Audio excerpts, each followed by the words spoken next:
எங்கள் ஊரில் அருவியில் தண்ணி ஓட ஆரம்பிச்சிருச்சு. பாருங்க,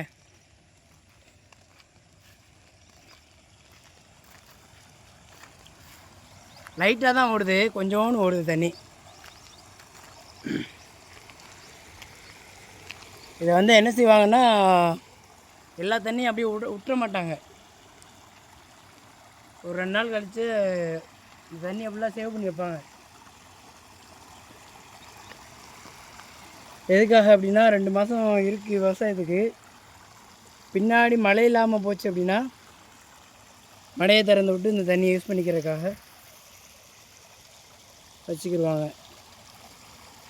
முன்னாடி உள்ள கழுங்கு வந்து 2 பக்கம் கல் வச்சுருந்தாங்க. கல் கால் மாதிரி நின்றுச்சு. நடுவால் பனஞ்சட்டத்தை போட்டு தண்ணியை நிப்பாட்டிக்கிடுவாங்க. இப்போ வந்து எதுவுமே இல்லாதனால கடப்பா கல் வாங்கியிருக்காங்களாம். மறுபடியும் ஒரு வேலை நடக்கும். வேலை நடந்ததுக்கப்புறம்தான்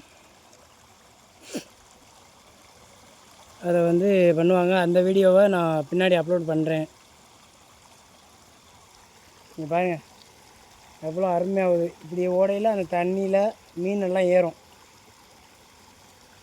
பெரிய பெரிய விரால் மீன் இந்த மாதிரிலாம் ஏறும். ஏன் இவ்வளோ சீக்கிரம் தண்ணி ஓடுதுன்னா, வெளியில் நம்ம கம்மாய்க்கு வந்து வரத்து அதிகம். வரத்துனா பக்கத்து ஊர்கள்லேருந்து நிறையிற தண்ணி ஃபுல்லாக நம்ம கம்மாய்க்கு வரும்.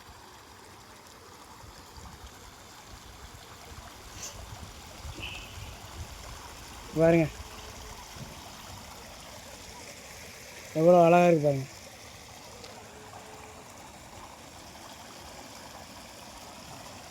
இதில் தண்ணி ஓவராக ஃபுல்லாக போணுச்சுன்னா சூப்பராக இருக்கும்.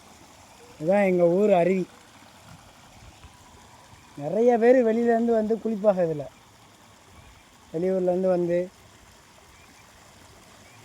எக்கச்சக்கமான ஆளுகள்லாம் வந்து குளிப்பாங்க.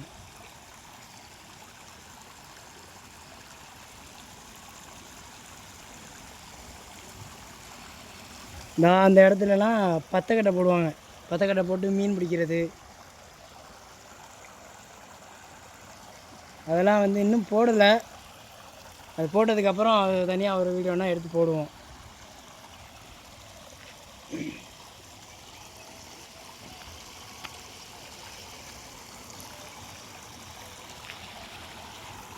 ஓகே.